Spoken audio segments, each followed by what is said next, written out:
Hi everyone, I'm Bakhtawar and I talk about books. Today I'm very excited because I'm going to try to convince you that Sapiens, A Brief History of Humankind, is an essential read no matter who you are or what your profession is.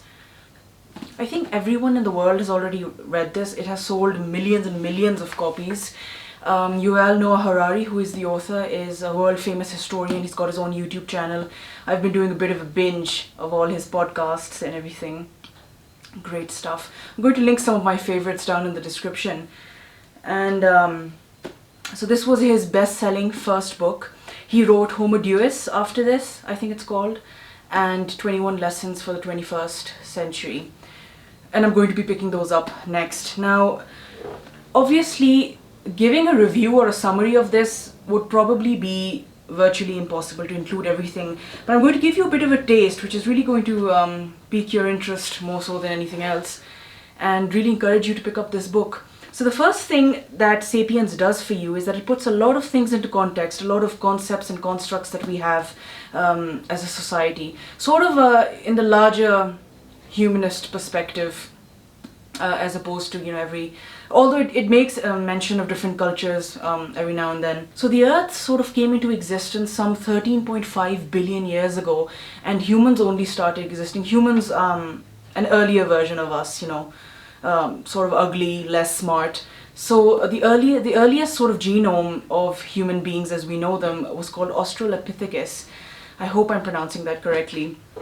So from Australopithecus, there were, other kinds, Neanderthals, and then finally Homo sapiens. Now, a common misconception is that all of these sort of existed one after the other, but there is some evidence to suggest, as the author states, that all of them more or less existed at the same time, with Homo sapiens, of which we are the descendants. They sort of ended up decimating all the rest because the sapiens were smarter than the rest, so they emerged as the dominant sort of species. So goes the theory.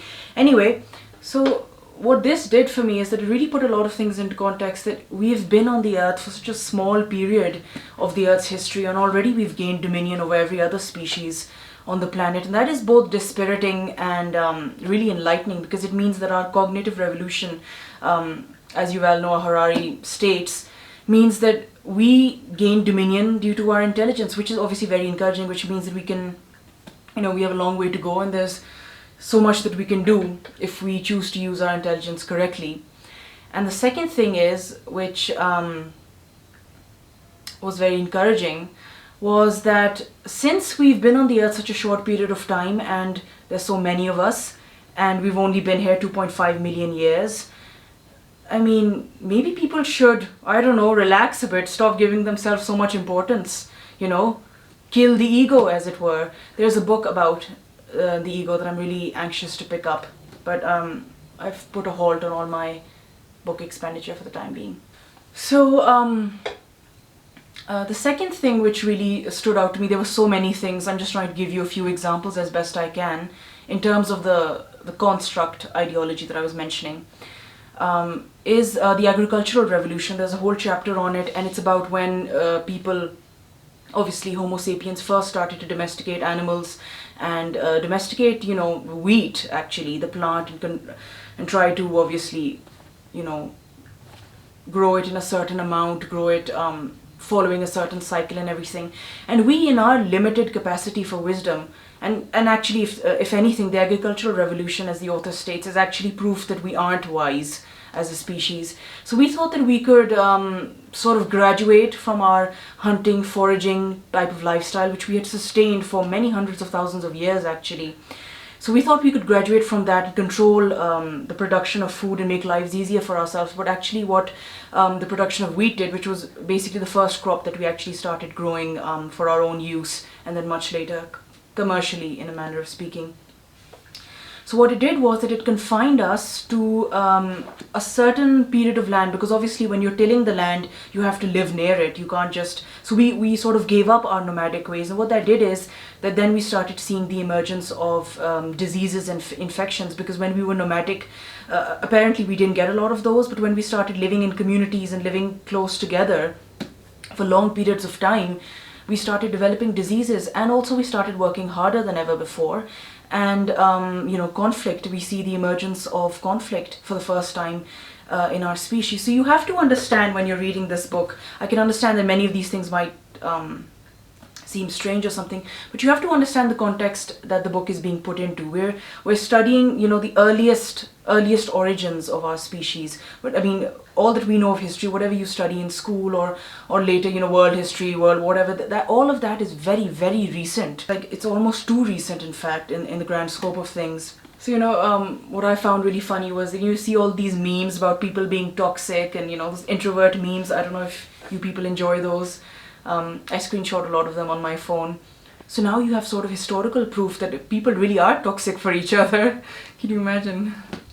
So while the narrative, if you can put it that way, starts from obviously our earliest genome, most of the book is actually about things that we know of today. How did we discover art and mathematics and writing? The Sumerian script, there's a whole description of that. Apparently, the first attempt at writing by humans was done in Sumer, I believe, which was Mesopotamia, so modern-day Iraq.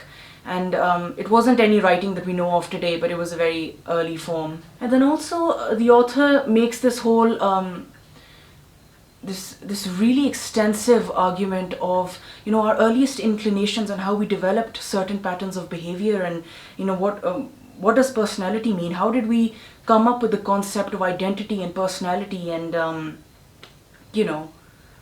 how was the one pattern of behavior sort of replicated across the human race? Our fears, cognitive processes, the emergence of science, technology, business, political systems, everything we know of today, it sort of really hits at the core of all of these things. Of course, these are all things that you have to study separately in significant detail, but this really pinpoints where everything, how we came up with the idea of money, for example. First there was the barter system, but then how did we come up with the concept of that it should be gold and silver, actually, funnily enough, were originally completely worthless metals, and because they couldn't be used for weapons, they couldn't be used in construction, they were sort of beautiful, but they had no practical use. So how did we convert worthless metals into something that millions and millions have died over?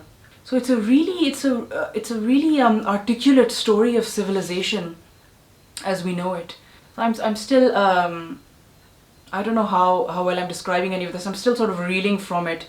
I finished it in 3 days, sort of back to back, and so I'm still it's very staggering for me. So in many places, the author also sort of draws upon his own speculations about what the future holds. But I think that part, that it's not a great part in this particular book. I think he elaborates more on that in his second book, Homo Deus, which is a brief history of the future, I think, is what it's called. The other reason why I thought that this book is an essential read is because it really delves a great deal into the emergence of racial theories. How did we figure out that it's okay to enslave and decimate other populations and cultures and cultivate hatred against other races? And not just to cultivate hatred, but also to use it for our own economic gain and also for expansionist goals, as it were, as we've seen with obviously colonial powers. And so the first example that the author makes, of course he gives many examples, but I'm going to cite a few, is when the Europeans landed on Native American shores. They discovered the land that we now know as America,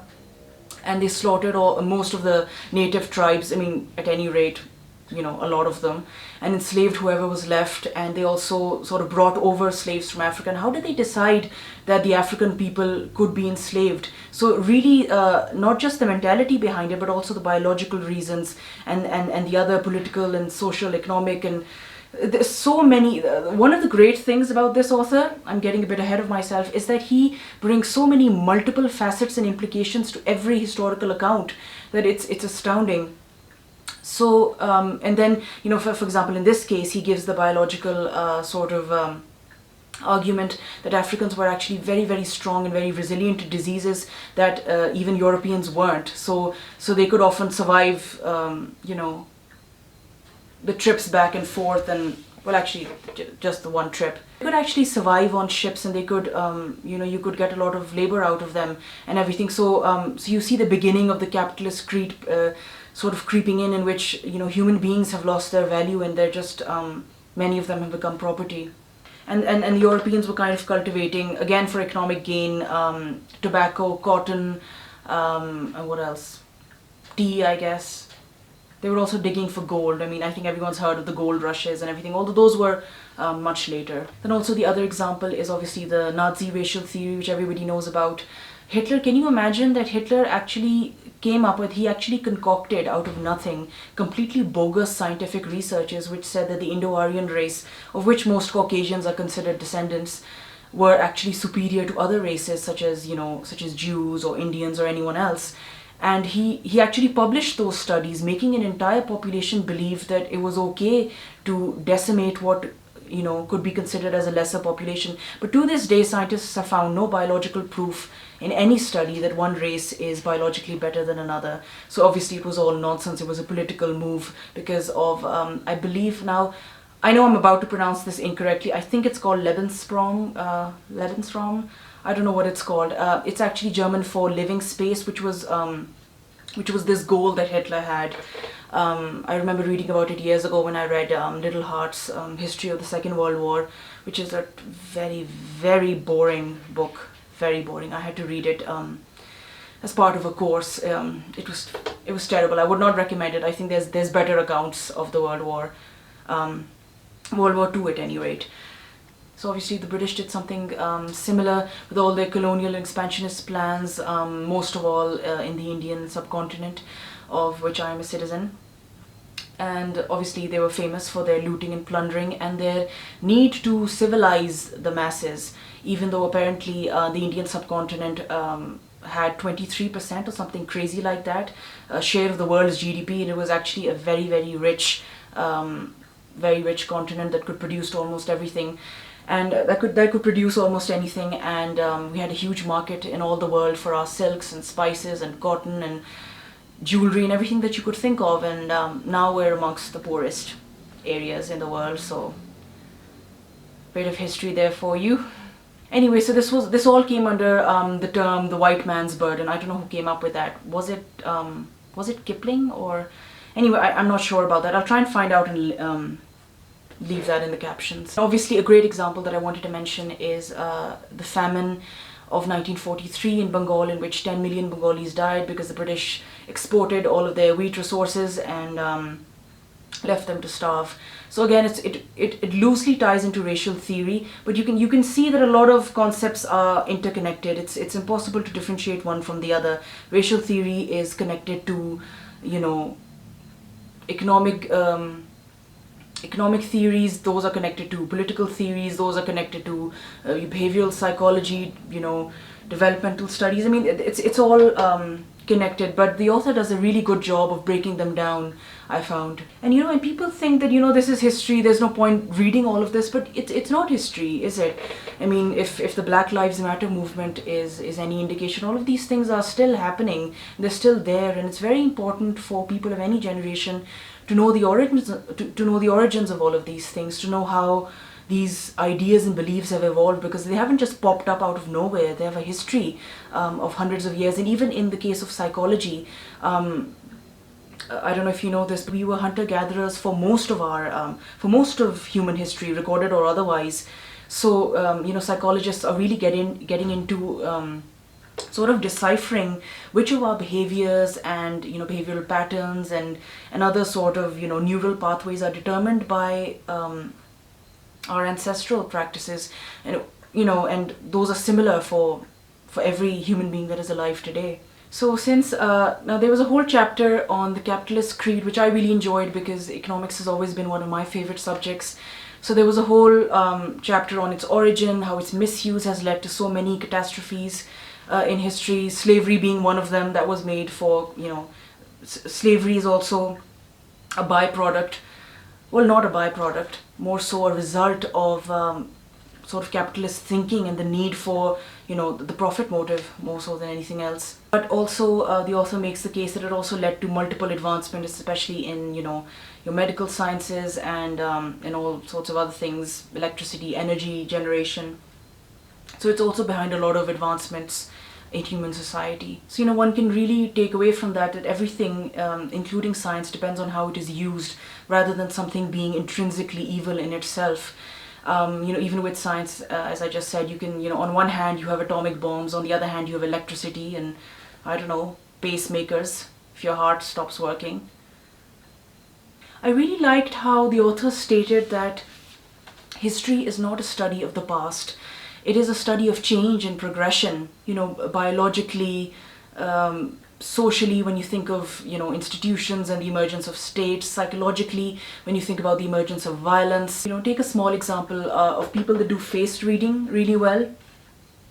Often they have a lot of experience to draw conclusions away from, and they've really observed people in a lot of detail. And what they've been able to do is they've been able to isolate sort of themes and patterns which, when they see them the next time, they recognize them right away. And it kind of, so history can, if one were to look at it in a really myopic way, history can also be viewed like that it's a study of patterns and themes, isn't it? We have to know it so that we can avoid them in the future or learn from them and improve upon them. The other really important discussion in the book, which I don't know if it's a whole chapter or it's sort of tied in with other concepts, is obviously the gender debate, which everybody on planet Earth has been discussing for the past many decades, if not forever, I don't know, past several decades at the very least. Obviously, what I found, the author's dealing of the whole gender debate obviously was great and impressive and everything, language-wise, but I found it lacking in some ways. I didn't find all the answers that I really wanted. I enjoyed it, but I was hoping that there would be a bit more. So the author says that one of the reasons that most people think that men have been able to control women for most of recorded history is because of, due to physical strength. But then he goes on to say that, the definition of strength is very relative, and the jobs and opportunities that women have been excluded from never required any physical strength anyway, such as, economic or political positions, or, sort of, giving somebody the seat of power. I mean, doesn't require physical strength. I mean, then he goes on to say this really funny joke that no one ever got elected prime minister because they won a boxing match or something like that. So it's not about physical strength. And he goes on to state scientific studies in which women have routinely been found to be to have higher levels of emotional intelligence, cooperation, social skills, and all of these have been actually instrumental in the Homo sapien rise to the top of the food chain. So there's that. And also he said that if our biological history is any indication, all the evidence points towards the fact that women have greater longevity in life. They have greater immunity and resistance to disease, fatigue, and extreme pain. So they're actually more resilient if you consider the human species as a whole. So that also then what happens is that it leads scientists and biologists and geneticists it leaves them in a complete conundrum, because all the evidence points towards the fact that it should actually have been the other way around, that women should have been controlling men this entire time, but apparently that's not the way that it has played out. So it's actually very surprising. Now, I'm not one of those people who say that one gender should be above another. I mean, obviously equality is what one should aim for, and not dominion. But this was just these were the sort of arguments backed up by science and research that he put forward. The theory that he gives to explain why women have always been controlled by men is that he says that obviously women always had to give birth to children, and since we were hunter-gatherers for most of human history, women couldn't actually just leave the child where it could easily be attacked by a wild animal or whatever. So they couldn't just leave the children and go and hunt and forage for food. So they had to relegate the availability and production of food in the hands of men. Obviously they had to do that because they had to care for the children. And then as human society evolved, you saw that men controlled obviously food production, then economic production, then they held political positions. So it was kind of like a domino effect. You gave them control of one thing, and then in the span of 2.5 million years they controlled everything. Although most of these major developments they're sort of discussed over either just a few thousand years ago or hundreds of thousands of years. It's because all of this is, again, the economic and political part is all fairly recent. But generally not enough was given about the gender debate. I would have been interested to know a bit more. So yeah, I've been rambling on for so long. I wish I had brought a cup of tea so I could just go on forever. Anyway, so I hope that I convinced you to pick this up. Please take care of yourself. I'll see you next time. I'll see you soon. And happy reading.